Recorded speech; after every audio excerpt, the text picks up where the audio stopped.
So Kagurabachi is kind of a peak manga. From its intriguing plot about magic, the high personal stakes, and the unique array of characters, Kagurabachi took the internet by storm when it first released. I distinctly remember the day that Kagurabachi hit Twitter. I didn't believe the shonen bros back then, but I do now. The whole reason I started reading Kagurabachi was because of this thread on Twitter that detailed why Kagurabachi's fight scenes were so easy to read. The use of only key moments and the ability to trust the audience to fill in the gaps is actually one of the reasons I like this manga so much. The way the fight scenes are styled gives me the impression of keyframes in animation or simply just screen caps from movies.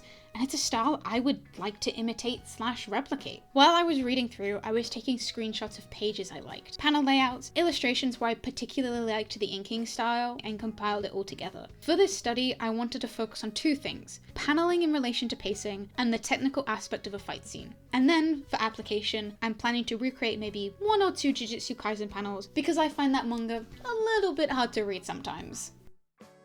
I found that Kagurabachi held a lot of visual humor, and I knew it ultimately boiled down to the way it was paneled, but I really couldn't figure out just by staring at the page. This page in particular was one of the ones I was greatly amused by, but I couldn't figure out why. I drew out the page roughly, reducing it down to its bare bones, and I noticed 2 things. First of all, the guy misses his punch, which I find very funny. But secondly, and more importantly, it's the sizing of panels which dictates the humor of the page. The medium-sized panel to start the page with is an immediate break from the fight that was previously happening. Plus, screen turning the man in the foreground puts our attention on the speech bubble, which is directly in the middle of the panel. Following this up with 2 smaller panels, which makes us read faster, followed by the largest panel on the page, which helps us understand the speed that Shiba is moving at. Another reason this page works is a much more simple reason, which is flow. No matter what is happening on the page, it should always follow towards the next in an S shape. This page does it pretty well. The only point it doesn't do that is when Shiba grabs the other guy in panel 4, but it works anyway because it's highlighting the fight is breaking out, breaking the flow.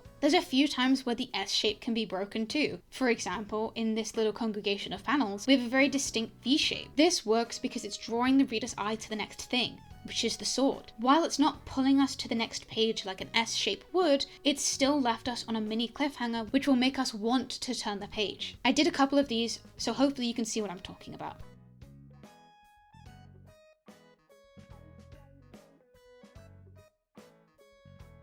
This section is me mainly redrawing the panels that I think will help me learn what makes Kagurabachi's fight scenes so readable, which is accompanied by a lovely speed paint. I first wanted to draw out some rough sketches of panels to try and get the initial vibe of those particular panels. I focused a lot on the direction of the movement of the swords, the blood, and didn't really focus too much on the people or the background, so I apologize in advance for the incorrect anatomy. Once the vibe was down, I went in with black and actually started to recreate it as closely as possible, again with the skewed anatomy. It was strange because originally I thought the extra blood splatter and debris weren't really necessary, but it actually adds so much more to the page. The smaller details are actually what sells the movement on these pages. As well as this, the shading on the clothes act as speed lines, which is one of the reasons there's not much need for speed lines on top of it. Obviously the clothing and the blood help with this too, but it's interesting that there's a whole nother layer beneath it.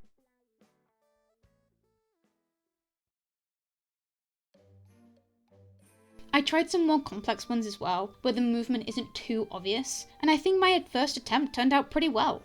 The coat is doing a lot of the heavy lifting, which is probably why we haven't seen him fight without it, as far as I'm aware. I didn't do it in this study, but potentially studying how other characters move in the series would have been a good next step considering a lot of them don't have jackets, especially going into some of the later chapters too.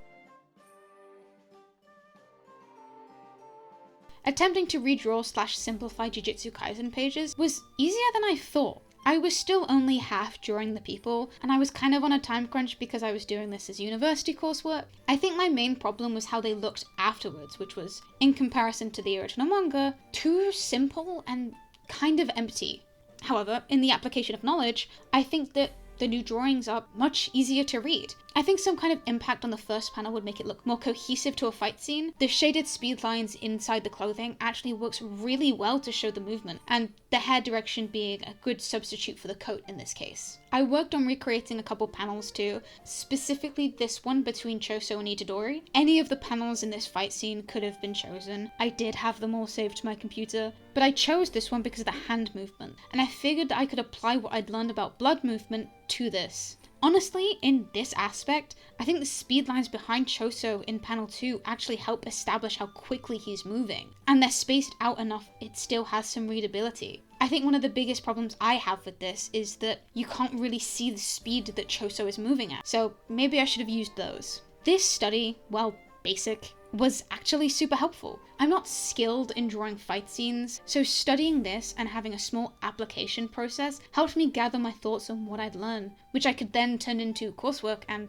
eventually this video. I think my next step is to turn to a movie fight scene and turn that into a comic and see how it reads, which would give me more creative freedom than recreating manga panels would.